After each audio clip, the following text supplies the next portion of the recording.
Hey, podcast listener, Kris from the future here. I'm just jumping in here up top. It's about 2 weeks after the episode you're about to hear, which we recorded live to test out a new format for the podcast. So some of that information is not actually correct anymore, especially the part where we said that we were going to be doing a new live episode every 2 weeks. That may end up being the case. I just wanted to drop this here to let you guys know that we're still intending to get back onto that schedule. Just over the holiday period here, we've both run into some scheduling issues in our personal lives, and that may not be as regular as we would have liked. It's kind of hard to restart something when we can't commit the time to it because I'm moving. Jayden's got some stuff going on. When we can get back onto the regular, we will definitely make a bigger deal out of it. In the meantime, I have prepared the Discord server, and because I expect to have some downtime over the holidays, I might just be going into the Discord server and I'll have a schedule if I do this. So if you sort of want a more interactive experience, I'm thinking I'm going to reboot the 1 hour do something idea and see if I can either a few times a week, probably end up being once a week, hang out in there. Anybody who wants to come along, join the server, get the community going, do some collaborative learning, I'm going to be doing that. Also, as you'll hear at the end of the live recording that follows this, we lost the license for the music that we normally play at the top of the podcast. So in the meantime, it's going to be whatever random Creative Commons music I can find at the last moment. So who knows what that's going to be. I'm sure it will be fine.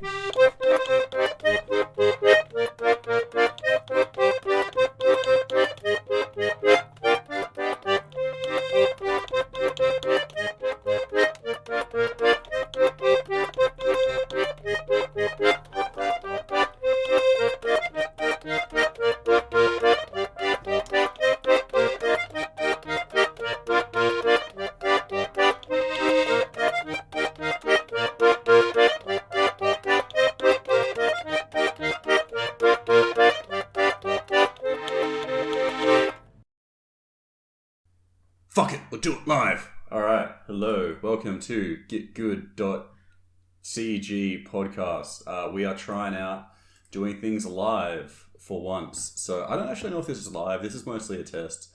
We're looking to get back into podcasting again, more regularly. Not sure what actual day we'll be uploading these. You're going to be typing the whole time? No. And this is Kris. Kris can do the intro while I quickly look something up. Hey, gang. Well, there's this thing called pod fade, and it's a phenomenon that happens where you get about 6 months into a podcast and you're sort of riding high on the endorphins of making a podcast up until that point, and then you stop. And the thing about pod fade is that everybody who goes through it, they can't really articulate why it happens, but it just gets more sporadic and less enjoyable. And you may have noticed that over the last little while, we have not been as regular with updating the podcast as we could have been or that we promised. Yes, we have been somewhat AFK. Pod fade. Yeah, when we stopped the regular podcast, what we really were trying to do was broaden out the type of media we were presenting. And we wanted to add video, and we wanted to just sort of engage a bit more at multiple levels. But what we found is that by breaking that habit, we really didn't have any structures in place to replace it with anything. And also, video is hard. Yeah. Like, really hard. We've been...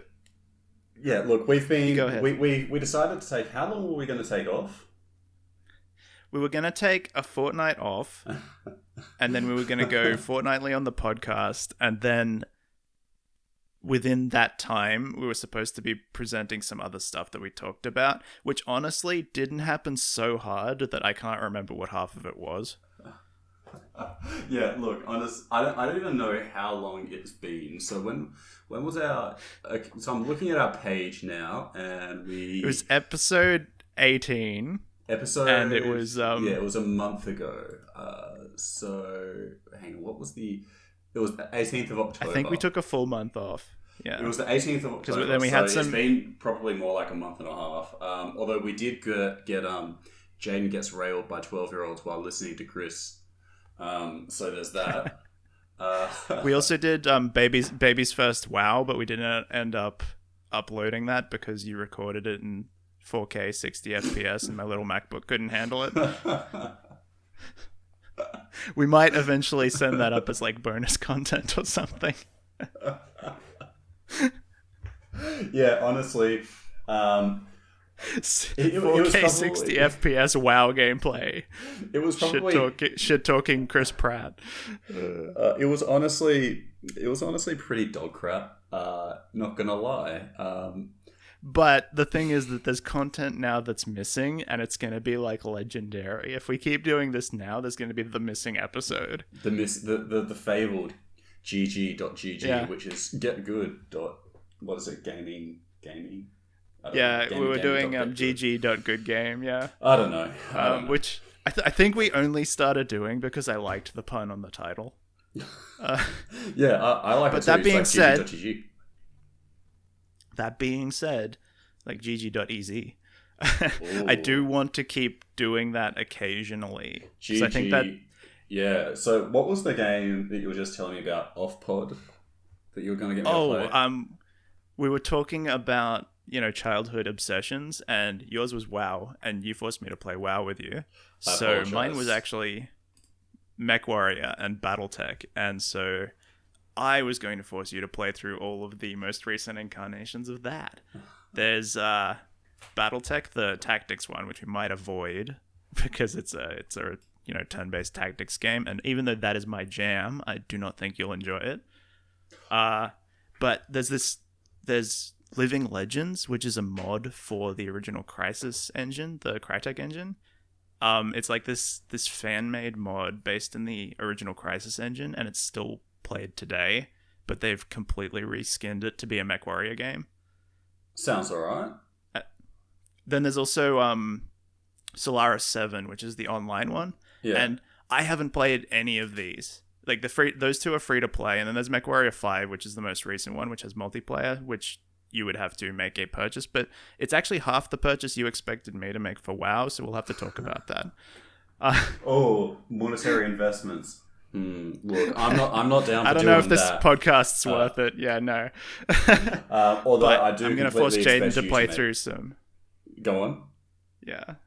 Eventually, maybe if there's actually some value prop, and we'll just see what happens with Bobby Kotick, because at the moment I really don't want to give WoW any money. Yeah, look, it's that guy. He's a lovely man, isn't he? Just like a real superstar, you can feel the warmth and caring for his fellow man and woman radiating off him. Yeah, it's in radiation. The eyes. The eyes really dead and cold, like somebody from that ice thing expansion in WoW. He is the Lich King. That was Iron Throne. I don't know. That guy. Yeah, he's the Lich King. Or an alien. Haven't decided yet. I have to see him next to Mark Zuckerberg. I was going to say, I'm pretty sure he's the same species as Zuckerberg. He's got the same look in his eyes. So he's part of the lizard Illuminati overlords. Yeah. Let's not get into conspiracy theories. I feel YouTube frowns on that sort of thing. Yeah, probably. Hello, also Spotify. We realized recently that we do have some shadow listeners on Spotify. Yes. So right as we were about to start this recording, we had a lovely message or comment from the one who yonders. We're gonna have one yonder. Yeah. I'm not going to read it out because I feel like that's the sort of thing that you sort of have to ask someone's permission before you just sort of broadcast. But the general vibe was that they enjoy how we sort of were showing up and presenting the more ugly underbelly of what you do when you don't fit into that cast of the the graduate 3D artist, the graduate CG artist coming out of school and getting like an internship or an entry-level position, when you feel like you've been struggling through and not making any distance, and you feel kind of abandoned by this narrative of what the industry is supposed to look like. And that's very much what we wanted to come across through what we were talking about, and like the tools and what we were trying and bringing and failing, and not necessarily always having progress. He was saying that this social media mentality of always having a big W to bring is kind of exhausting. And it's kind of funny because when we sort of mothballed the podcast in the first place, we did it because we felt like we couldn't bring those W's every week. We were sort of showing up and being like, so what happened? And we're like, well, I changed what I was doing because what I suggested last time didn't work. Yeah, so look, please listen to that previous podcast, but don't take anything from it seriously because nothing worked out. And it felt a little bit...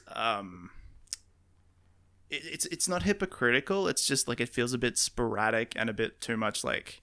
Here's two guys with like undiagnosed ADHD just randomly doing a bunch of crap and telling you to do it as well, and then mea culpaing when it doesn't work. And then a week later saying, oh, no, don't listen to it. Don't listen to it, but don't listen to it. So it turns out there's a grain of wisdom. And the thing is, though, that's actually what I've come to realize is that that's valuable because it is an experimental process. It's trying and failing. That's almost the hero's journey, It's like try, fail, eventually succeed. That's us. We are the heroes. Like Bobby Kotick. The thing we were trying to do was bring that eventual win to the podcast, when what we really should have been doing is putting that to the side and just explaining the L's every time. Yeah. And I think that's what we're going to attempt to do this time, which is why we've gone live. There will be an audio version of this podcast, if I can get my ass in gear, up on the audio channels. But we're going live on YouTube. We will sort out later a recurring time. It might be this time, it might be another time. I'm moving at the end of the year, so we'll have to see. Yeah. Look, we thought we might try out some, live content, and, if anyone wants to, in the future, have some live interaction with us while we're doing these pods, then, keep an eye out, subscribe. There are ways to do that. Yeah. Because we can either get you into our Discord server and then use the podcasting feature there, or we could do something on, I don't know, Mumble or something like Clubhouse or whatever. Everybody's got that. Did we just leak that we have a podcast, a Discord for this podcast? Well, I've been seeding that since literally episode 1. Yeah, well, so I don't know if you've noticed, but yes, we do. It's there. I set it up. It's kind of ready to go. The only thing I haven't done is write the community rules. So if you get in early, you can probably just shit talk as much as you want because I haven't told you not to yet. And then Kris will eventually come down with you, the hammer of wrath, and break your skulls. I am the banhammer. Yeah, but look, it's not actually live yet. Because I'm waiting for literally any expression of interest before I start pushing that, because I don't really want to have to see that as somewhere to moderate. Well, if it's not going to be valuable to anybody, but I think it would be a nice platform to make this live content. Yeah, I mean, maybe more accessible to people. Maybe we could we'll think about it, and we might start leaving links in descriptions to our Discord. But if you want to join our Discord, please, if you want us to open it up, then please leave a comment and just let us know if that's something you'd be interested in to get a bit more interaction with us. See, the thing is, I use Discord a lot at the moment, at least. I used to have quite a bit of trouble with it, but I've realized that that's a lot of the time that's where the conversation is happening, and I do enjoy those curated spaces. I'm a little bit leery to open it up completely, so I think it would be more of like a collection of individuals expressing interest if that were to be a thing, because what I don't really like is those Discord servers where it's like, oh yeah, we're creators that you enjoy, come and join our Discord, and then they're never in their own Discord, and it's just a bunch of people screaming into the void being like, somebody help me. Yeah, I'm not gonna lie, the Discord servers where the creator is actually in there, those are really good, but then they fill up really quickly, and it's like, okay, this kind of sucks now. And that's usually because it's like, hey, we've got a podcast. Come join our Discord. There's a link in the description. And then everybody who listens to the podcast joins it casually and then just leaves it sitting there. So it looks like you have 3,000 members, but what you actually have is 3 members actively interacting and a bunch of people who just come there when they need help with something. Yeah.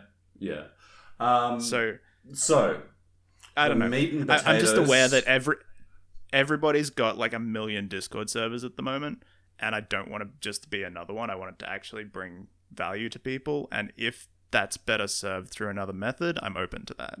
Yeah, and look, well, yeah, that will be something that we'll think about further. But if you really do want to get that, then just leave a comment. So taking inspiration from that comment that we got, because it really kind of, we're not saying that like it's because of this comment or anything. It just sort of clarified for us what we'd sort of been trying to do and what kind of I feel bad about, because I feel like we dropped the ball collectively on that a little bit, because what we were bringing value for was that sort of quiet, slow build and just being a light in the darkness sort of thing, just being like, yeah, other people are going through this, yeah, this can be a problem, and just being that point of contact, I think. And my unstated mission in life is to sort of decrease world anxiety, because anxiety sucks. And so if this is helping anybody with the will I ever be in the industry, what can I do, I think that's actually quite a valuable direction to travel in. Don't know how we're going to achieve that yet, but I think that's a good millstone to rest the sort of the idea of the podcast against. Sorry. So it's get good, just not necessarily get good at the speed of light, Yeah, we are all thinking, we're going to get there at the speed of light, and the reality is that it is very painfully slow. So, it's... Well, the thing that also I've been thinking about, we'll get into later the lack of movement on this particular project, but as I was setting up to do some of the stuff on my personal YouTube channel, the thing that I realized that I wanted to do over there was create like collaborative learning, like somewhere where you feel like rather than you're the instructor and there are a bunch of students, or you're trying to learn from somebody. Is that you? Oh yeah, the cops are just... You had sirens, yeah. Yeah. Okay, yep. Just hide all that stuff I gave you under the bed. So I've already disposed of it. Well, I mean, it's got like a little flash powder in there, so if you just pull the pull ring. Anyway, what was I talking about? I don't know, man. Collaborative learning. I think that's what is missing, and I think that's where a lot of us are going to see the most benefit from this muddy middle sort of perspective. If we start seeing it less as, here's what I tried, and then learning from it, it's here's what I'm doing, just be around, let's see what happens. Because I feel like having people to just throw stuff to and just get immediate feedback is where it's at. And I feel like you need 2 things in that regard. You need collaborators, not in like, hey, do you want to do a project with me? You do all the code, I'll do all the art, it would be great. You need collaborators in that there's people sort of moving roughly in the same direction as you, who aren't too far above or too far below that they don't feel like there's benefit in interacting with you because they're just at a different stage. Then you also need mentors, and you need to make that mental separation, because a mentor is somebody who is sharing their skills, time, and effort with you. A collaborator is somebody who doesn't necessarily have anything for you, but can give you perspective. Yeah. And honestly, perspective can come from a lot of different people, even if they're, they're a creative person, but they're outside of CG. So, my girlfriend is, she's pretty creative and she does a lot of drawing, but not really CG kind of stuff. She'll sort of paint in this cheap Photoshop ripoff, but that's about it. Is that like Medibang? I have no idea what it is. Painter tool Sai. But yeah, I'm a software guy. I give her, I'll show her what I'm doing, and vice versa, and she'll give me some feedback. And say what sucks about it or what's good about it or how to improve. And, it's really good just to have someone where they're not really, way above you or way below you or whatever it is, but, they can still just give you a bit of perspective, a bit of outside view. Because sometimes it's hard to get that yourself. And if someone is, they're on the same journey as you to do 3D stuff, then that's all the better. They're constrained by different anxieties. Yeah. As in, they don't have the same restrictions on them that you have, and therefore can see it from a bit of a fresher perspective. It's kind of like the brain anatomy equivalent of flipping your canvas vertically to sort of see if everything's balanced. Yeah. I'm not gonna lie. I do not flip the canvas in Photoshop as anywhere near as I should. But I also don't ask for enough feedback online as much as I should as well. So. Well, we're wandering sideways towards the topic of today, which is getting mentors and getting feedback. But we'll just pop that one on the shelf while we finish this particular rant. You really should put it on a single key that's unmodified that you just hit and then hit it to flip it back. So you can just flip. Look, I know I've thought about that. And every single time I've thought about that, I was like, I'll do that. Doesn't. And then you don't. Yeah, and then I don't. There's a tool in Linux that's called Wayfire. There's a desktop environment called Wayfire. Let me just stop you there and say you lost me at Linux. There'll be one person, man. There'll be one person, and I see you, and we are brothers.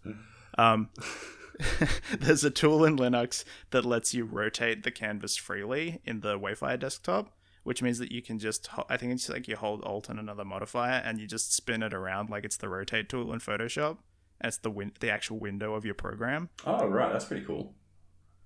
Yeah, and it can sit diagonally, and then the mouse just interacts with it normally. I wish I had that on every operating system, because the ability to just sort of scatter stuff literally on your desktop like I do paper on my drawing board just feels more creative. If you just want it to be at an angle, you don't have to worry about the hotkey for rotating the canvas or whatever. You just literally turn the window. Rotate the entire turning program. your monitor. Yeah. Yeah, right. Yeah. All right. But I wish I had that other places. Wayfire is also the one that where whenever you open a window, it burns into existence, you're summoning it from hell. So maybe take it with a grain of salt. All right. Enough talk about Linux now and rotating programs. Let's move on to the actual pod topic for today. I'm pretty sure that's what they're here for, man. I'm pretty sure that's what they're here for. Random and obscure specific plugins. We started out saying that it was going to be... There's a version of Garuda Linux that comes with it inbuilt by default. Maybe have a look. Anyway, All right. Why is Linux such a buzzword for you? It's I mention Linux and you're just shut down. Triggered. Linux. No, I don't know. Anyway. Look, I like my Windows, and that's that. No, it's just I can't. It's just one of those things where it's I can't be fucked. Linux is one of those things where it's I can't be fucked with that. I just want to get good at. Well, here's a hot tip. If you want to work in a VFX studio, all VFX studios run on Linux. Good thing I do so not want to being run. At least, just saying, and it will affect some of the people in our audience. You do need to have a passing familiarity with at least maybe the KDE desktop environment. Okay. Because they will use it. Well, I did use Linux, I think Ubuntu or whatever it was called, back in about 2010, 2011, when I tried to make that my main operating system for some obscure reason other than just cause. I think it happens to all people at some point. They're sitting there looking at their computer and then a neuron fires and it just goes, Ubuntu! And the funniest thing was I stored it on the computer that my mum also used, and I made it the main operating system. You try and... And so my mum, this boomer that just doesn't know computers at all, is sitting there trying to use Linux. And I'm like, maybe this was a bad idea. I can't remember if it was like a tweet or something, or if it was just like a thing going around the internet before social media, but I just remember in the far distant past this really funny meme going around that was like, parents, talk to your kids about Linux before somebody else does. Never. Linux, not even once. Like honestly, like I could main Arch as my operating system if I didn't have to use any Autodesk or specific other software, because I'm just comfortable in the environment. I get why other people don't like it. I would like maybe to break this discussion out to a different podcast, maybe talking about like operating systems and tools. Yes, But let's do that. I think there's more there, and I think we can keep moving, because the main objective that we came into this podcast with was talking about getting mentors, and we were going to make it pretty much just like get mentors, because that's sort of the answer. Should I have a mentor? The answer is yes. And then there's some nuance below that, and I think we talked about this a little bit on the last podcast, talking about how to keep moving. We were talking about sort of collecting people's advice as a mentor, like using the internet to have people to look up to. Yeah, but not even mentors, just people to literally guide you. You know, I want to also walk that back a little bit. I want to say actually getting one person, paying them for their time to be there and look at your work. That is the highest leverage thing you can do. Yeah, and this is something like, that... There's a lot of workarounds. There's a lot of like, I get it, you're in a situation where you can't do that. And that's when you start using things like figuring out everything Benjamin Franklin said, removing the slave ownership and biases, and then applying it to your life. But if you can, you should be in a position of mentorship. Like, that's almost part of the industry at this point, is not breaking in. It's sort of just like slowly transitioning sideways as you know people and as people see promise in you. Yeah. And honestly, like, we've done... I don't know if I'd call what I did mentorship. It was more a class, but it was kind of... It was somewhat mentoring, but... Mentoring, I found... Do you mean the CGMA course? The CGMA class that I did. And from what I found from that, and from what you found with your mini class / mentorship that you're doing at the moment, is that we have both leveled up like a bajillion times over in terms of what we've done, and like and help us focus the things that we want to do for our careers in CG. And it's exponential. It really is. Because, like, for instance, I've bought in the past the CG character workshop, I think it's called, from Shane Olson for ZBrush characters. It's about $1,000 for a seat. He's just released 2.0. This is not a sponsor or advertisement, but he has just released 2.0, and it's very valuable, and I return there because there's a cool community. It's behind a paywall, so everybody there is there for the same reason. But I don't feel as driven to move through the course as I do when I have to show up every week and present my work. Yes. And it's hard to create that schedule for yourself. Like, I feel like that is better than YouTube tutorials. The commenter we were mentioning before said that he was also fed up with YouTube tutorials, because the thing is that the algorithm rewards accessibility. So what you're trying to do is create something that appeals to as many people as possible, which is always going to be rigging for beginners, said by somebody who sounds more like you. Not, now that you know how to rig, here's why we rig. Yeah, you know? Baby's first, rig, or baby's first donut, or whatever it is. And like, look, I've been there. I've done baby's first donut. And so I just wanted to finish. Actually, I think Mr. Price is releasing a new donut tutorial soon, so stay tuned for. I'll probably do a breakdown of that in a completely serious way. That's our price checkmark for this particular podcast. Ding.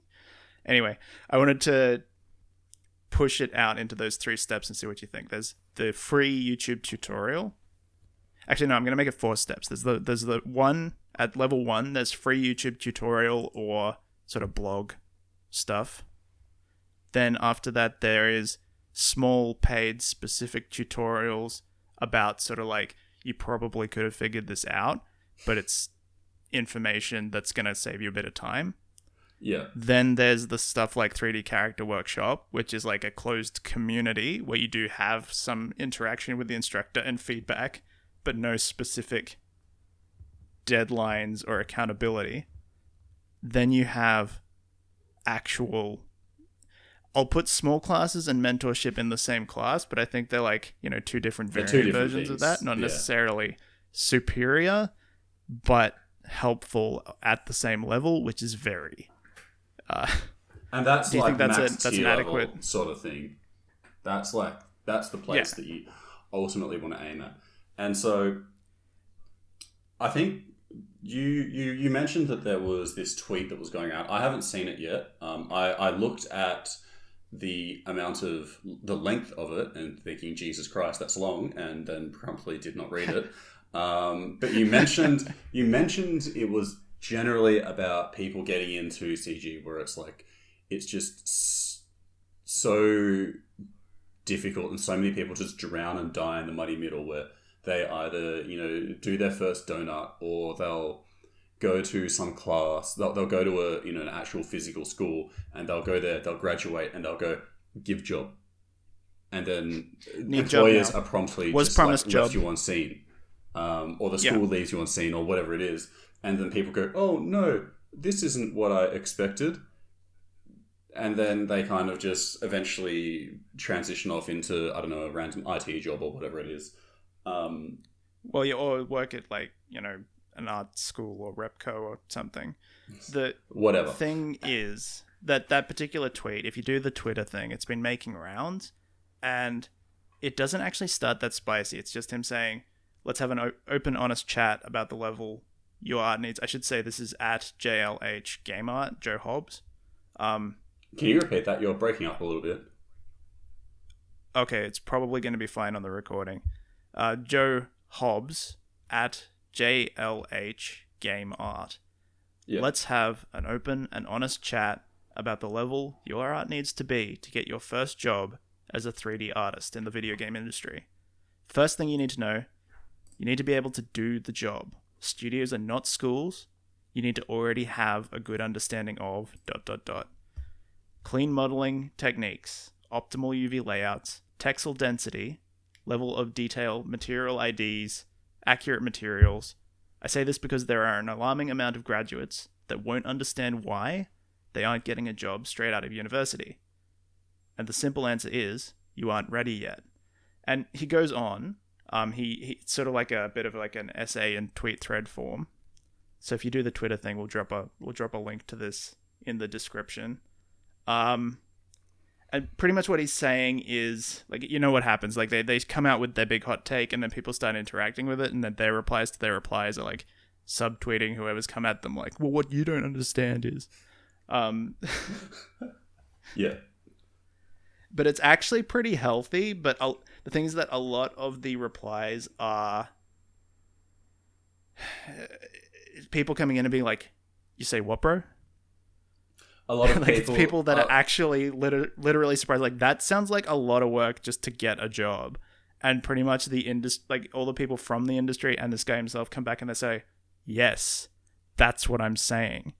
And there's a lot of people that have maybe been like putting CG artist on their profile or something, who are only now realizing how far they are from the apple. And I don't know if they're giving up or not, but they're getting very depressed because they're looking at what they need to already know before they get one of these jobs. And the thing is, we're not talking about Disney, Pixar, DreamWorks. We're talking about, the VFX shop in the city you're in. You need to know these things. Anything, like any sort of CG job. It's like, if you know how to run half of a combine harvester, you're not going to get a job driving a combine harvester. And that's what he's saying. There's like this expectation that you can learn some of it, or you can be aware of it and have never done it, but then also think you can get a job. And so what struck me about it was that a lot of people were coming in being like, well, then I'll just give up then, because that's impossible. And honestly, it's not impossible. It's just unfair. Like the point I just wanted to quickly say there is that the point. so that everyone gets a good idea of Joe Hobbs's sort of like what he's saying is, yes, it's unfair. That shouldn't be the case. There should be more mentorships. There should be more people in the industry turning around and helping people. There should be more people with an expectation that's realistic, and there should be a way for people to make money in the meantime in order to get to that level. But there isn't. Here's how it is, and here's the best way you can go about doing this. It's a real harsh reality check that people need to hear. Well, and they don't like hearing it. Like it was very. And I can imagine. I'm looking at it now. It's pretty sanitized now. I imagine that Twitter's doing its algorithm thing.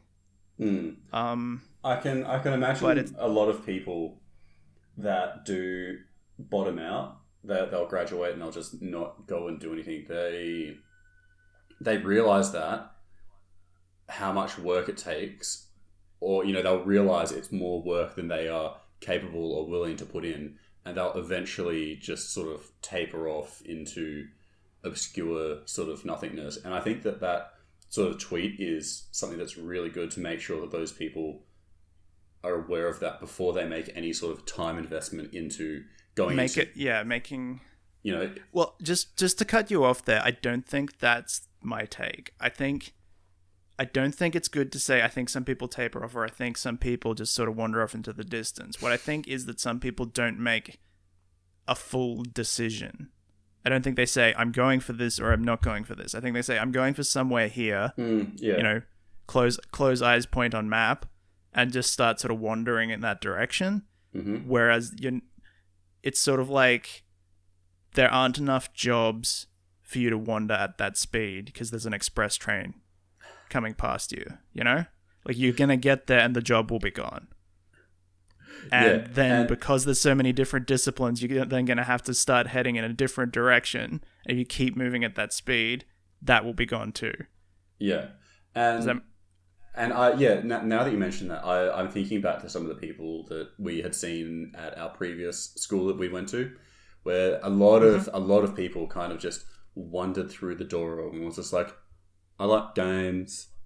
I like games. I watch movies. And that's a good motivation to sort of go in that direction. But yeah, like you said, a lot of those people, they kind of just wander in and they wander in this sort of direction, and they haven't really had that harsh reality check of like, chop, mate.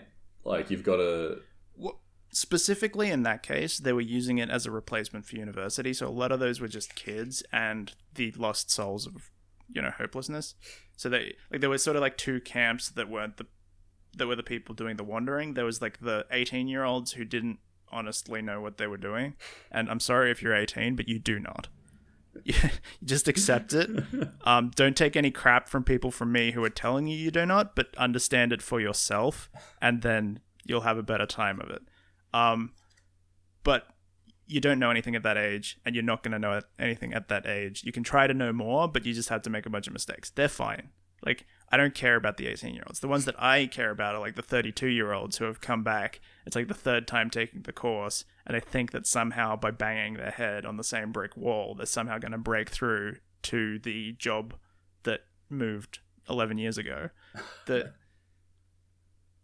is what I'm saying. I want to make a really harsh distinction between people who sort of didn't want it enough and need to quit, because I don't think that that's the majority of people we're talking to, and the people who actually want to make it a thing, don't know how, haven't adjusted their expectations properly, and haven't been able to get to a place where, because those expectations are miscalibrated, they actually know enough about the direction they're moving in to put the effort behind it and see the results. And that's how you end up in the muddy middle, because you don't know what direction to be traveling.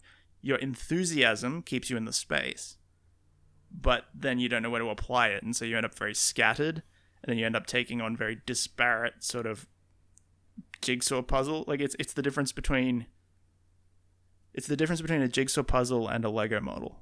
Like everyone's trying to make a Lego model, but if it's a jigsaw puzzle, there are pieces that go where they go. And the industry is a jigsaw puzzle. You actually need to know some of these things. It's not just like whatever your creative spirit wants it to be. It's sometimes you just got to put butt in seat and do it. And the problem that this tweet is bringing up, a lot of the time people don't know what it is. They're not being told. They're not being taught by university. They're not...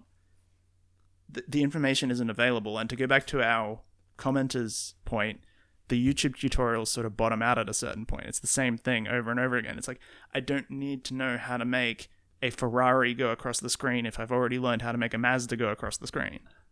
Like, I don't need that. And a lot of the stuff on there, so much of it is just really technical stuff, or some of it's just, it just wouldn't be used in the industry. And it's like cool if it's a hobby thing that you want to do, and that's all right. But there's so much stuff on there, it's just like, this is... The thing, the reason I would encourage people to come and have a look at this thread is because there are some good free resources in there that actually tell you what you need to know. And so have a scroll through the comments to that, because he does then call out for examples of good instruction. Because there's been a real push on Twitter at the moment for like collecting information that people actually need to know and cutting through all that noise. But to your point, it is very technical. But the thing is, a lot of the time, for instance, anything super technical in Blender is using a sledgehammer for a bobby pin problem, because you've already chosen Blender. So that's a choice. I know you love Blender, but if you want to be in the industry, you should be able to use Blender for your personal projects, but also know the industry standard. This is what I'm getting at. Blender screaming in Blender. No, and Blender can I don't want teach to you... give you any money. Blender can teach you good things. You can get in there, you can do your UVs, you can figure out what a model actually is. But once you're past that I know what CG art is point, it becomes workflow and speed. So if you want to make stuff, Blender is 100% good to go. If you want to get a job, I'm really coming around to the fact that in 5 years, maybe that Blender knowledge is worthwhile. But if you want to have a job between now and then, you also need to learn something else. And that's gone very Blender specific, but I want to use that as an example because that's the one a lot of young people get caught up on, and not necessarily young people, but people young in their career, because it's free. And then they start to talk to other people using Blender, and there's like they're really strong. Like, I am a free software advocate. I love open source software. I use Linux. The point is that once you get into that environment, it's like, it is unfair that I have to pay this much money for something like that, and because it's unfair and I have this alternative, I won't do it.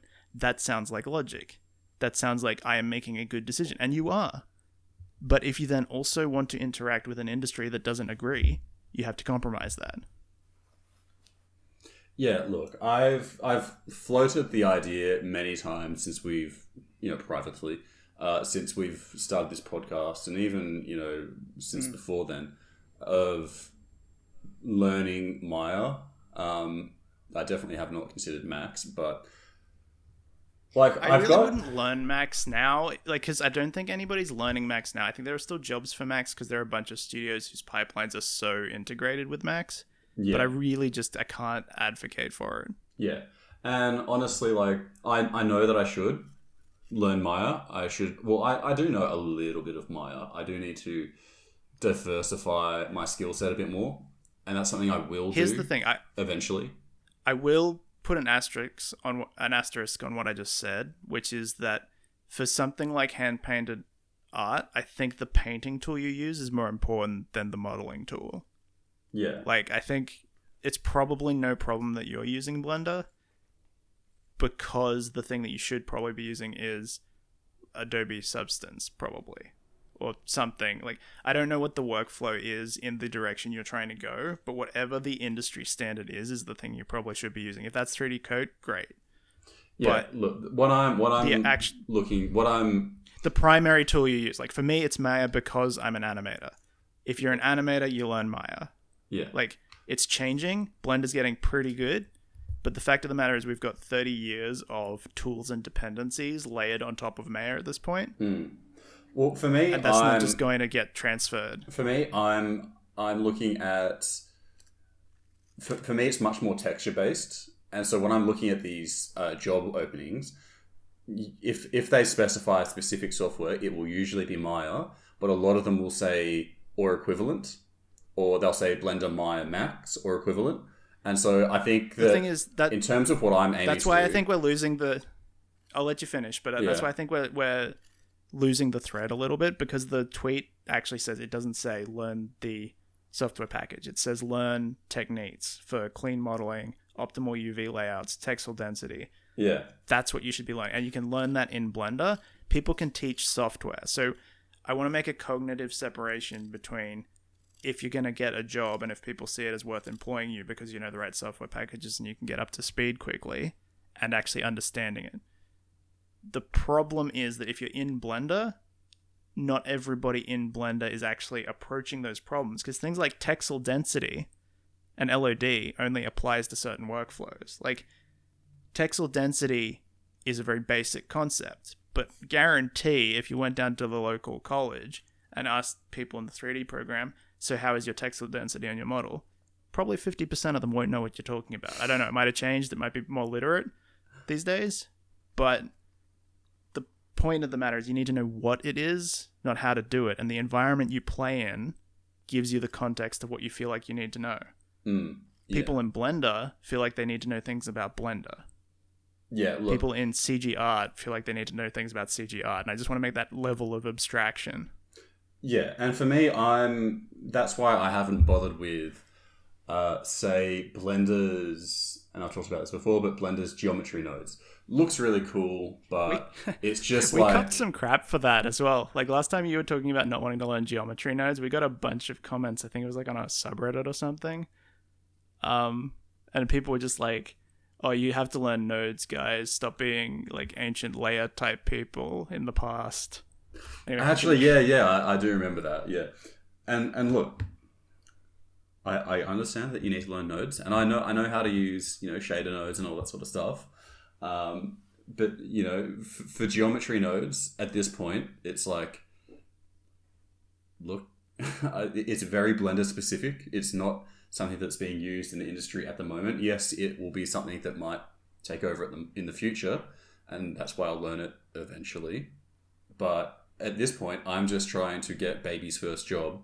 And so, I'm just trying to learn better painting methods, texture workflows, and, all of the specific things that I need to know about in that you've sort of been talking about. And so here's the thing. A lot of it's like, well, where the hell do I learn this? A lot of people they'll look at YouTube and, there'll just be a bunch of really scattered tutorials like this commenter mentioned. Yeah. And then so many of them can be next to useless. And then you've got to kind of like sticky tape your own workflow together. And as much as like having your own workflow is good and customizing your workflow, that is good. Sometimes you just need to be given a template and have it shoved in your head by somebody. It's the Linux problem, right? I have Mac machines, I have Windows machines, but that's because I'm a computer file.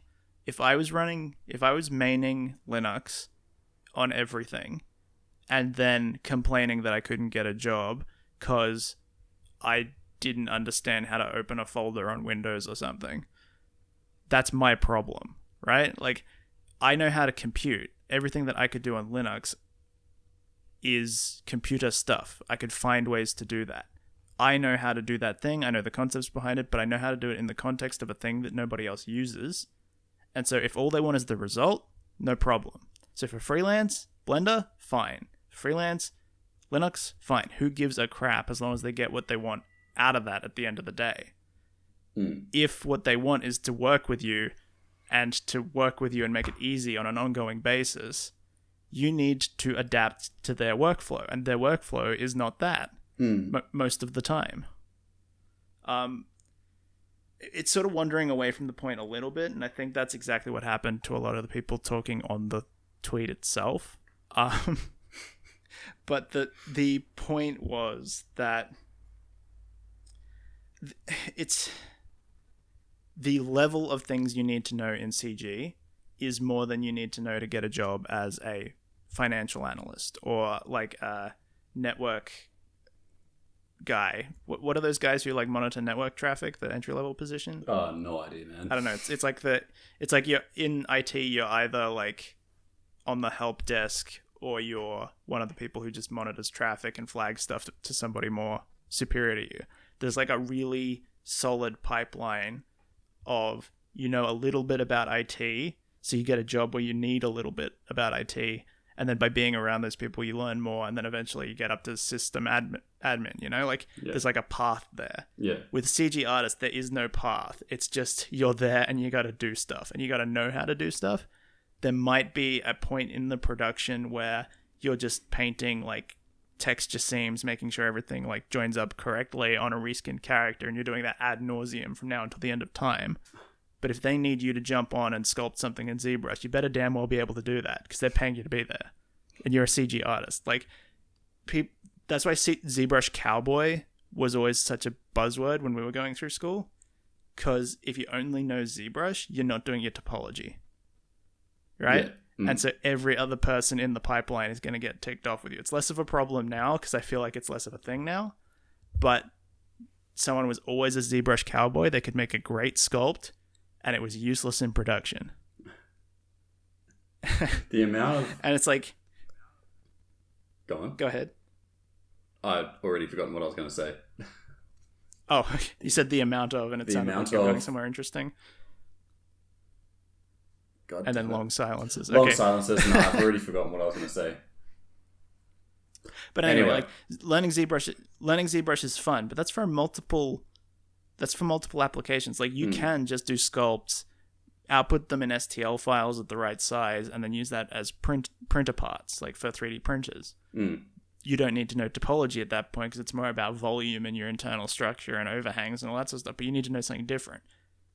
That's a different industry, and so you need to know about volume and infill and all that sort of stuff, and like layer height and all those things. Yeah.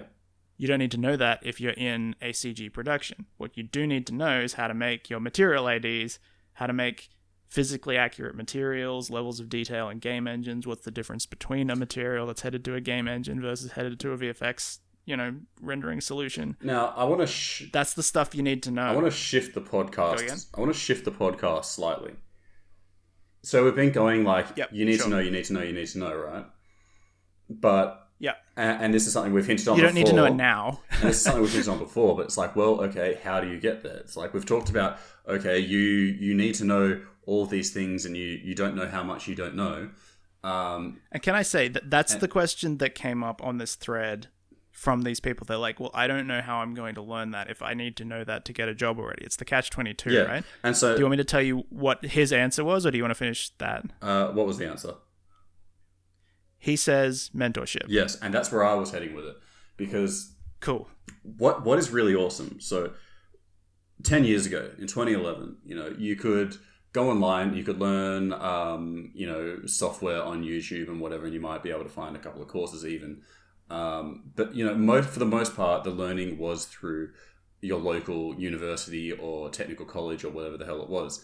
And if you were in a city where it was a shit uni or a shit course or whatever, then you're either going to have to, do that shitty course, hustle it online and maybe buy some GNOME on DVDs, or, move state, move country in order to do it.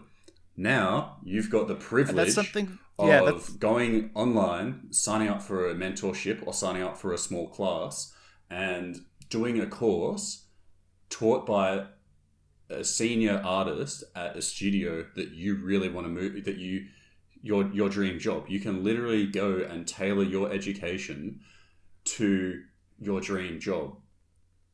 And that is something that is so powerful that I think that people in like our younger end of the generation or the generation below us are really privileged to, or not even our generation, but any individual ever that is looking to move into this. I shouldn't really say generational because it's anything that anybody can do.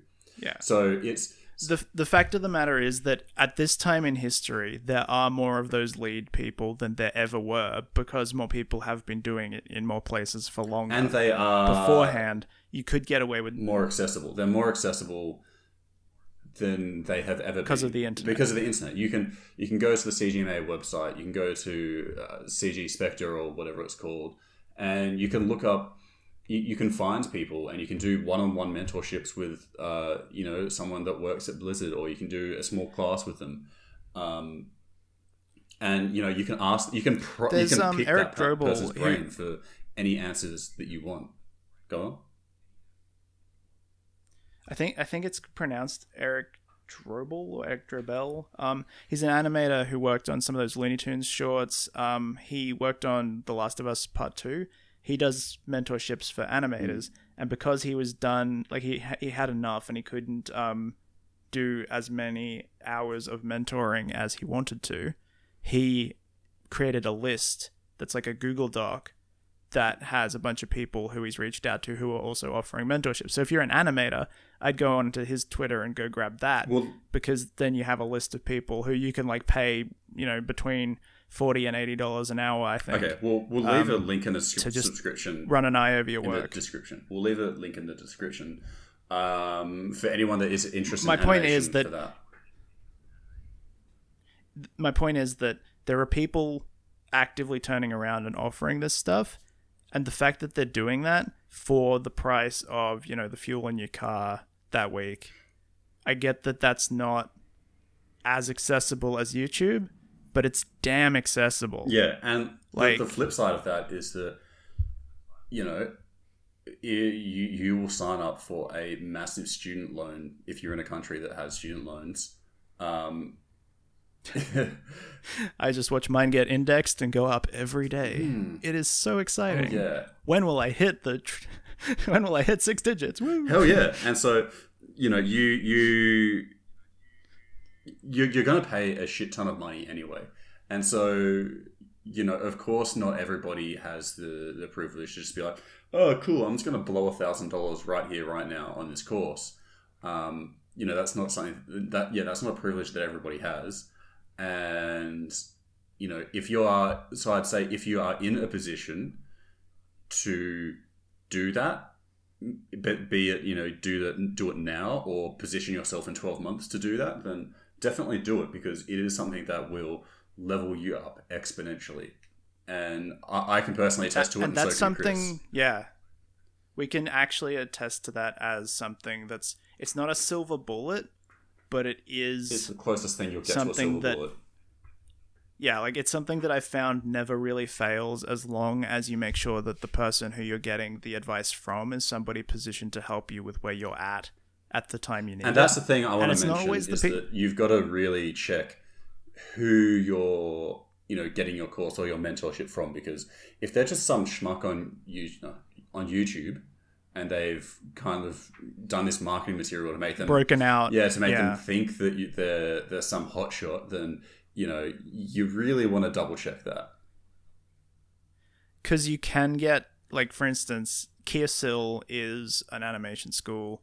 iAnimate is an animation school. These ones are the ones where you pay $1,000 and you get, like, the lead animator at Blizzard, or, in my case, you get the lead animator from Fortiche on Arcane. Actually, do you want to go into that a little bit so that we can sell the idea of how important mentorships are? Talk about your mentorship that you're doing right now. Well, I set keys and then I get told how to set them better is the summary. The point is that if you have that ability, I understand that this is like a check your privilege moment. I have paid several $1,000s at this point for this position, to be in this position to learn from this person. However, I do feel like it's worth it. And I can tell you that the higher you get, the more money you spend, as long as you've done your due diligence and you think it's something that's worthwhile. And I like having the school in the middle sometimes, because even though there is an administrative overhead, it makes it less personal. It's less like freelance. It's more like a service that you're buying. Yeah. Which I don't know if that's just my introversion or my aversion to risk, but I do enjoy the idea that there's like sort of like an admin team you can reach out to. So, yeah, and someone you could sue. Not that I'd be considering that. Not that you'd be considering it, but it's like having some sort of, like, institutions aren't always that bad. Sometimes you do need administrators, as painful as they can be. Sometimes you need someone to keep things checked and balanced. And that's where you also need to do your research, because like if you didn't do your due diligence and you paid $1,000 to a school that's actually shady and they run off with your money, that's kind of on you, because I'm sorry, but a lot of the time there are ways to validate that. Yeah. And I guess it's easy for me to say that having not had that happen to me, but as long as you even just do a little bit of research, get testimonials, that sort of thing, you will be in a position where you can cut the chaff. And I think it's worthwhile going to the most, like, if you're learning animation, I've always said that when you're learning anything, there are some things you can learn from people who are only 2 steps beyond you, because they remember what it's like where you are now before they learned the thing, and so they know what's relevant to you. So sometimes it can be harder to learn from people who are like astronomically above you in skill level. The point that I would like to make is that you still need to learn from those people, though. Otherwise, you will only ever be following in those 2 footsteps behind the people who are just in front of you. You're never going to be taking huge strides and moving faster, which means you have to be uncomfortable. I am tremendously uncomfortable with the process. I'm just putting it out there. And I don't like the fact that I am so in stark contrast in skill level to these people, but I get over that because I can see the result. And that's the thing. The animation I'm getting out of this course, I actually think isn't that great. I think I've done better stuff. But the skills, but that's because I'm changing. It's kind of like I'm changing it. They've wounded you, and now they're cauterizing the wound, and it'll heal over, and you'll be able to do something better next time. Like, look, my dad was a drill sergeant in the army before I was born, but his thing that he always said about the army was that what they do, especially to the enlisted men, is that they bring them in, they break down all of their ego and id barriers, so they just like absolutely ground them into the mud so that they can then build them up with all the traits that they want them to resemble. And I kind of feel like in a less physical way, that's sort of what's happening to me, because I've been having some really tough moments with the feedback I'm getting, just being like, I don't know how to implement that because I still don't really understand what I did wrong. Yeah. But that's when you just parrot. That's just when you do the thing, you feel it happening, you ask questions, and then eventually you start. And then in this course, I've had these moments where I've been like, oh, right. Why was I doing the other thing? It's dumb. Yeah. But you don't know that until you get there. And so you do have to eat a bit of crow, and you have to get over your ego, especially when you're like, the thing is that when I started the course, I was learning from a guy who I thought was cool because, he'd worked at some of the big studios. And then during the course, Arcane came out, and he was the lead animator on it at Fortiche. And all of a sudden I was having a mixture of both like a fan attack and like I was completely like daunted because I didn't actually understand what I was dealing with. And I watched Arcane and I was like, okay, well, even if I don't particularly like everything about me feels like I want to hold my position and be like, I will take your advice, I will look over it, and then I will implement that which makes sense to me, because that's usually what you should do on YouTube, right? When you get advice from YouTube, you go, okay, what's actually valuable here? Like, what actually applies to me? And I've gotten so used to that, then when I encounter a situation where I actually need to just completely give up on I need to be schooled, I need to get my ass kicked, I need to actually kind of get to a place where I can let my ass get kicked. And that took a lot of like mental gymnastics, because the stuff that I thought I needed to care about, I didn't need to care about, and stuff that I thought was pointless, I needed to care about. And I'm still in this transition process, and it's uncomfortable. But because I had this huge, like, not everybody's going to have this. And so I feel incredibly lucky, but you do need to get to a place where you realize the skill level of the people you're learning from. You need to be able to look at their works and say, this is good and I want that, and therefore I will do it your way. Because, it's hard to get over yourself. And until you have this like huge slap in the face that's like, actually this person, it's like a sword fighting competition and this person just disarms you in 3 seconds every time, It's just like, okay, right. I should probably listen. I see what I'm dealing with now. And that's tremendously uncomfortable, especially if you've been collecting your education from so many disparate sources, because you've had to be very careful about what you take on board and apply, because not all of it's valuable. When you actually get into a position where all of it's valuable, actually just letting go of that filter and just letting it flood in and take you over is uncomfortable, but it's worthwhile. Because you're so used to just going, yes, no, no, no, yes, yes, no, no, no, no, yes, no. Like that's so ingrained in your habit, your learning habit, that when you come into a situation where it's just like, sit down, shut up, you almost struggle to do that. Yeah, and it's a humbling thing, but it also, like, for instance, I'm a little bit disappointed that I'm not going to have as much good quality work as my super high expectations had me wanting coming into this course. But I know for a fact now that I'm capable of doing much better work in the future. And the work that I get out of it, I can polish and it will be okay.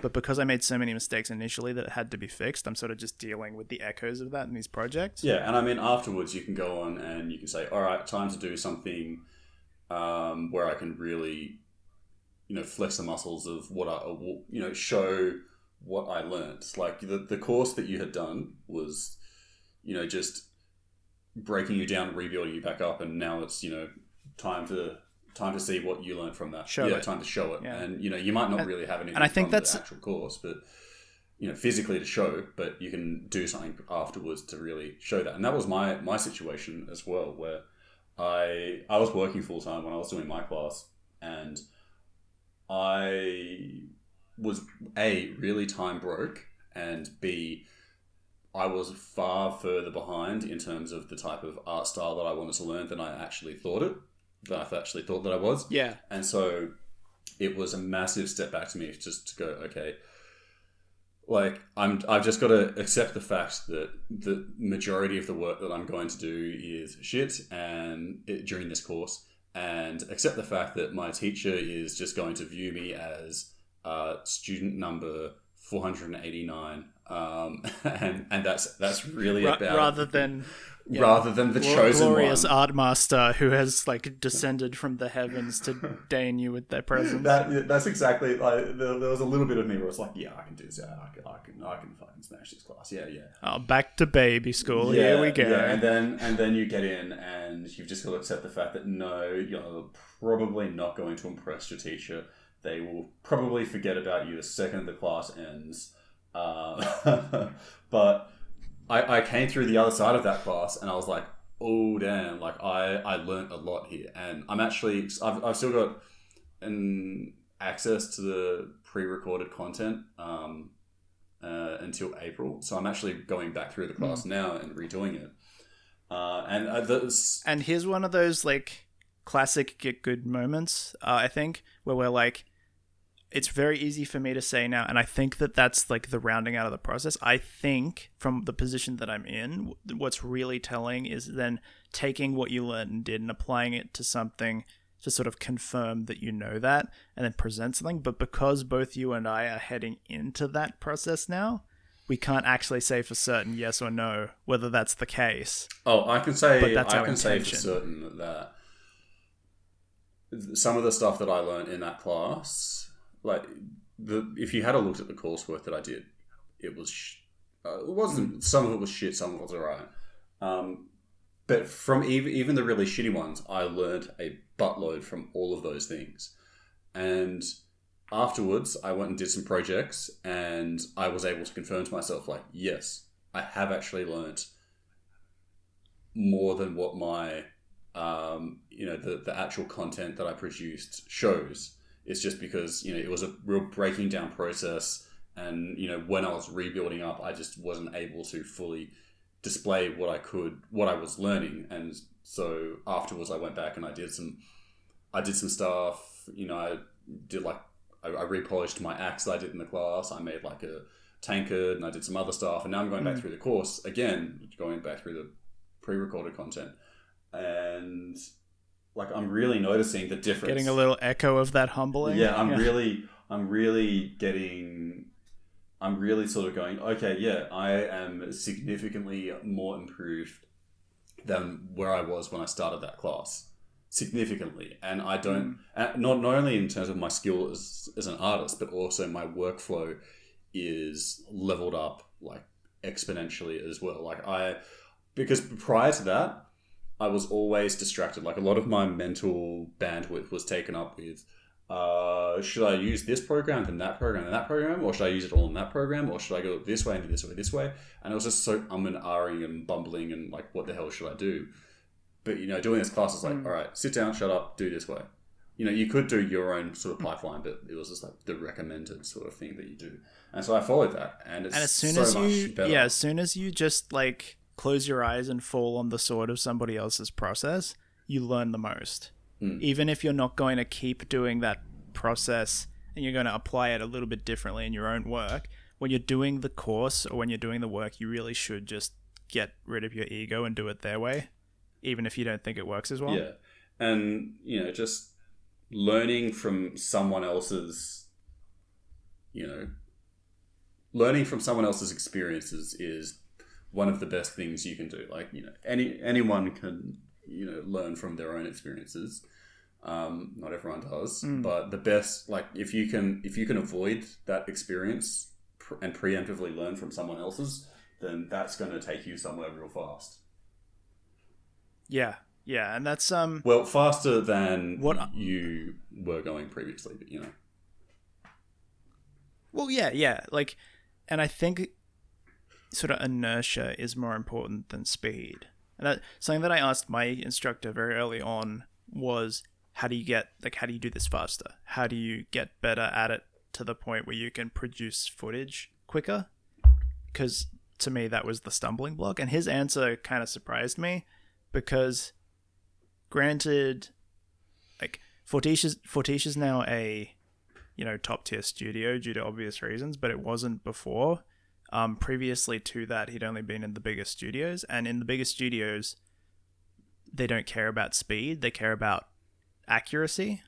And that was a disconnect, because where I'm looking at getting work here, if I don't move to San Francisco and get a job at Pixar, whatever, like that's possible, but if I don't do that, I'm looking at places here, and places here don't have the same mentality. They are looking for speed, and it creates a different culture with their artists. And so his recommendation for me was just don't worry about speed, get it right. And so, but I need speed as well. And so what I can learn from him is how to do it right. Now what I need to do is find a mentor who can help me do it fast. Yeah. So does that make sense? Does. So have you got an eye out for a mentor after this? That will be my next step. I'm actually going to continue on if I can afford it. That's neither here nor there at the moment because I'm moving, so I just have to see where my finances end up. I will continue on with him because he does a acting class after this, and I'm really interested because I'm doing body mechanics at the moment. I'd really like to do the acting class as well. So I'm going to do that if I can, because then we'll get into some real arcane stuff, and I'm just having the best time. The other thing is, though, that if I can afford it, I'm going to be looking at maybe taking on individual mentorships here and there from people whose work I respect. And so, like, you can chop and change. Like, even if I continue doing these classes next year, I could also look into maybe getting like 3 hours of somebody's time to have a look at my portfolio and be like, here's what you need to change in order to work in an area that my other instructor isn't working in. And then I can start adding that to my advice pool, you know? And then I've got that review as another, what's the phrase? Like another arrow in my quiver. Yeah. When it comes to job hunting. And so that's the next step for me. I'm also going to just like sit down, butted seat once I move, and just try to get some more portfolio shots out because I actually feel equipped to do that now. Yeah. And I don't know. It's going to be interesting. Sorry? It's going to be interesting because I feel like I'm in quite a solid learning mode, but I'm also getting to the point where I do need to start working. And I don't want to distract my thoughts, because I feel like if I'm in this position where if I take on work that isn't what I'm working on in this learning mode, I won't be as, present in there. And what I have to decide is it worth doing at 60%, or is it worth holding out and getting a job that helps me apply what I'm learning? Mm. And so what are you... that's sort of where what are you leaning towards at that point? I think I might keep learning feature level animation as my learning, and I think I might start targeting real time as my work. Yeah. Because the quality bar and the speed are very different, and so it's the same sort of skills, but not the same job. So I might still want to spend a few hours at the computer after work at that point. I've had a couple of people reach out to me for various positions that I've interviewed for. One of them just straight up cold called me, so we'll see where that goes. Oh, so are there others that you haven't told me about? But yeah, I've got a couple of things on the hook. It's just I'm just trying to figure out, because I want to stay in a learning mode. I don't really want to take on more than I can chew, and especially since I'm about to start moving, I'm having trouble with the fact that A, I need money, but B, I really don't have time. Yeah, and look, this is something we were talking about before the pod, is that I'm in a situation where I'm like, okay, I need money, but also there's the flip side of that where I want to maximize the amount of art time to get money. So I'm trying to figure out these ways of making money, and it's taking up most of my mental bandwidth just thinking of ways that I will sustain myself. Like I've got options, but I'm thinking about them too much to the point where it's like I'm putting more thought into that than my art, and it's just like, yeah, what's the point in all of that thought about it if it's taking away from all of my art time? Yet here I am still overthinking it. I saw a video recently, I think this week. It was just one of those ones that sort of comes up flying around social media for a while and then disappears. It looked old, so it might have been around before and I just missed it the first time. But it was of a professor giving a university lecture, and he holds up a glass filled with water, and he holds it out with his arms straight, and he says, okay, hands up, who can tell me how heavy this glass of water is? And so a couple of people answer. I think one says like, oh, it's this many mils, or it's like, oh, it's probably like this many liters, and water equates to that, and they're trying to give really smart answers. And he says, it doesn't matter, it depends how long you hold it. Because the longer I hold it out with my arm stretched, it'll get heavier. Because my arm will get tired. And then he puts the glass on the table and he's like, the same thing is true for life's problems.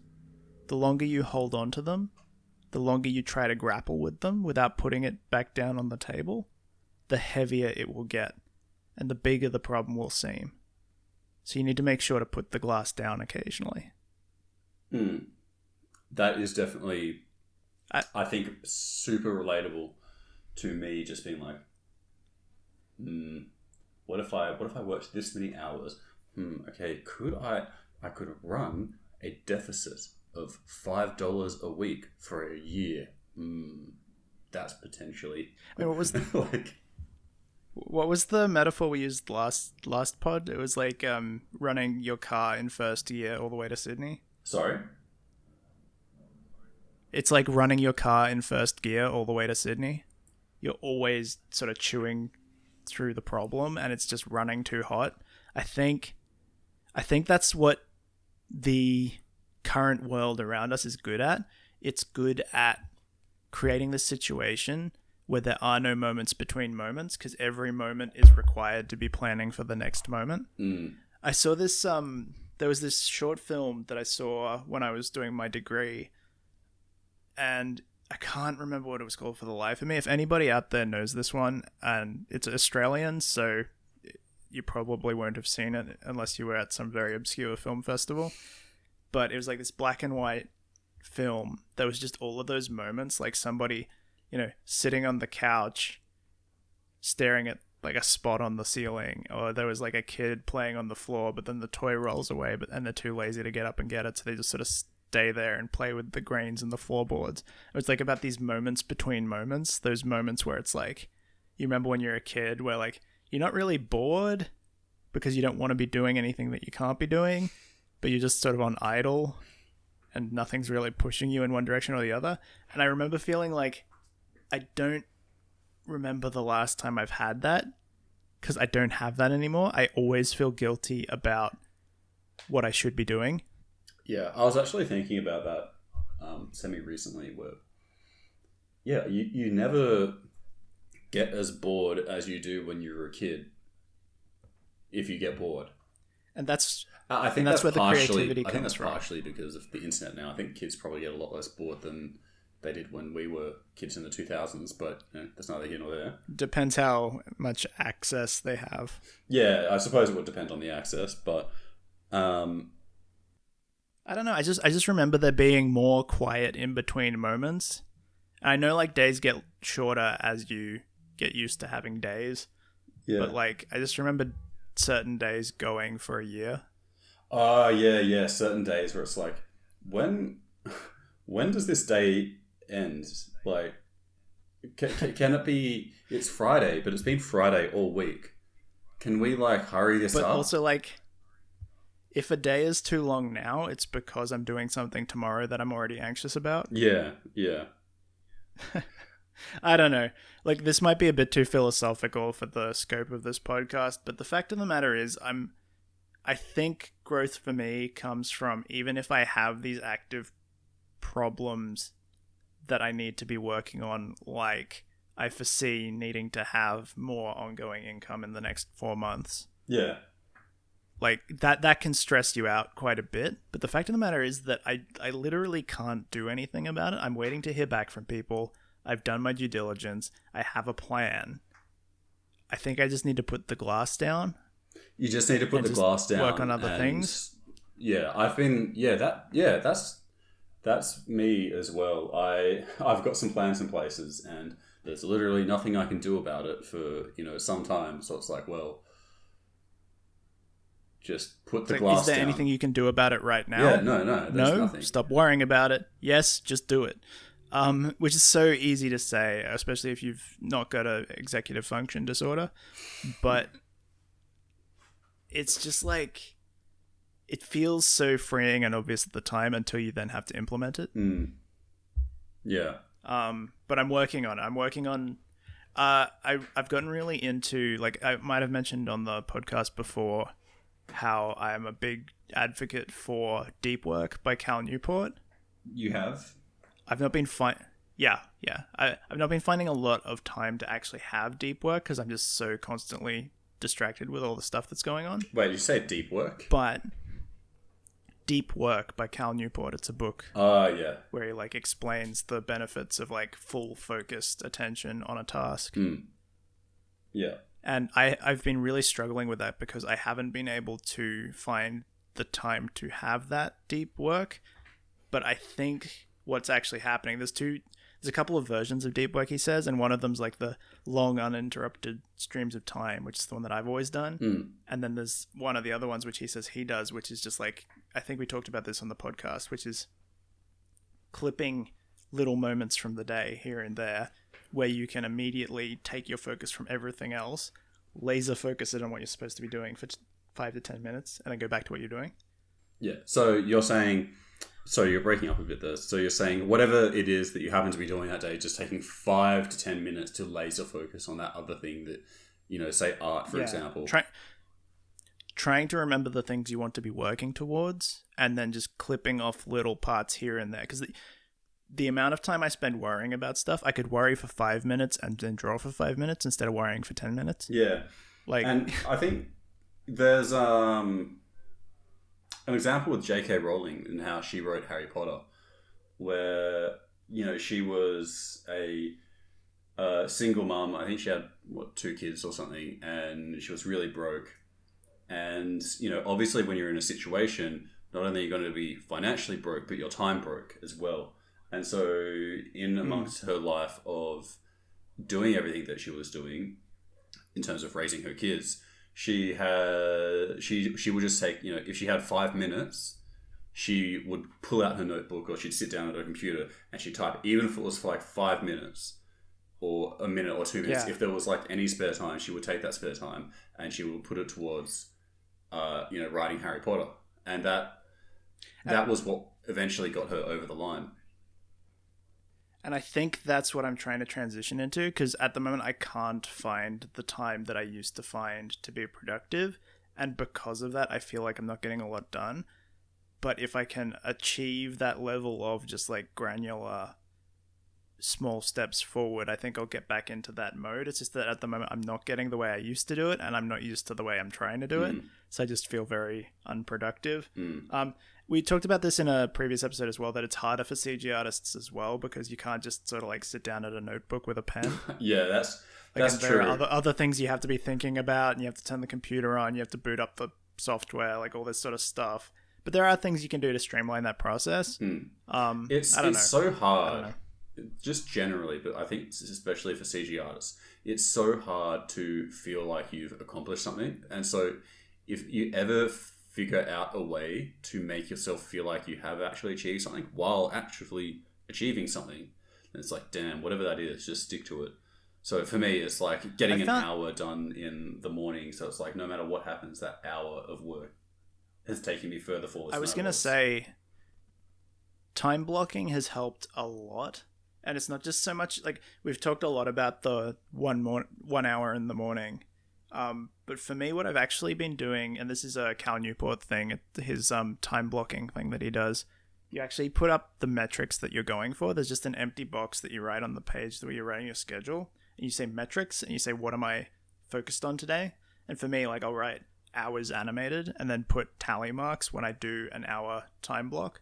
If there's 1 tally mark, there's 1 tally mark. If there's 2 tally marks, there's 2 tally marks. And then at the end of the day, when you go to do your shutdown routine, you look at the tally marks you've got, and that's the metric that you're basing it on. So instead of like, oh, I finished the thing, it's, oh, I animated for 3 hours.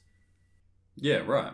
I haven't tried that. That's a good way. It's like filling up a basket in a way. Yeah. Look, I wouldn't recommend buying the actual journal, because it's just, I think, a fella trying to make some money. But I'll link you to the YouTube video where he explains the way he does it. It's more about like creating flexibility. Like, for instance, you make your animation block, and then you've committed to a meeting at 9 o'clock, and then you've committed to this, and then you need to do that, and then you've got some open space here, so you'll do that. And then you number those hours, and then you set a timer for those hours, and then you do that block. You cross through it like a thing on the calendar, but for the day. And then if you don't do the thing that you put the time block in for, there's another column next to it. You cross out the thing, and then you just start again from that point. So it's like, if you break your schedule, you just go, and then try and get as much done otherwise as possible, so it doesn't derail the whole day. Yeah. And I think, honestly, it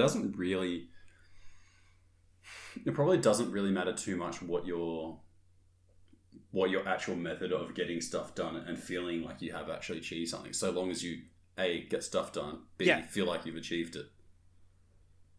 Well, the thing, especially with CG art and a lot of other things, is that as long as you're doing it, you will make progress. If you're making a lot of decisions, you might have a day where a lot of those decisions are wrong, and you won't feel like you've made any progress.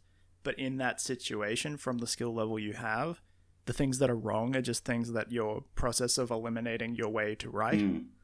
And if your metric isn't, did I do the thing? If your metric is, did I sit down and work on the problem for as long as I could, then you actually start to feel more success. And that's what I like about tallying. Like, I put an hour's worth of block of animation, and then I'll have like 3 of those in a row, and then I'll go for a walk, and then I'll do another block of animation.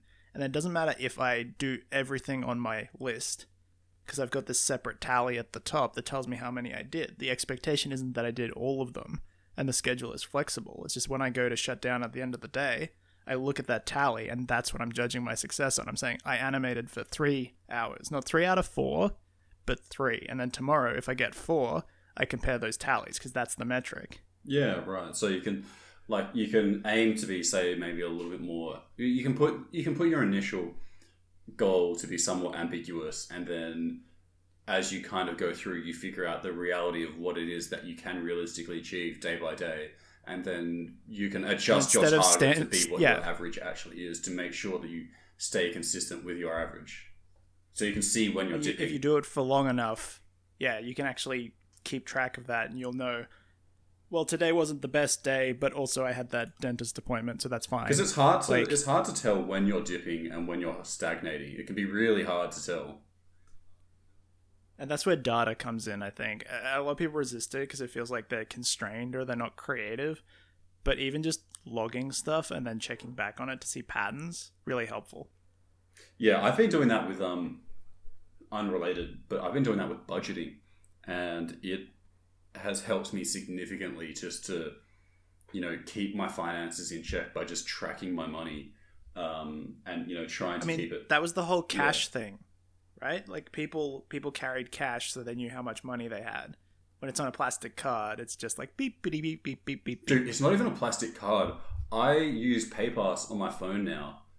And I don't even take my wallet with me. It's just I have my keys and I have my phone.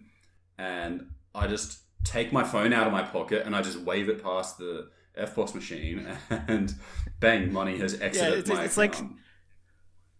It's like scanning the the employee card to get into the building instead of spending money. Yeah.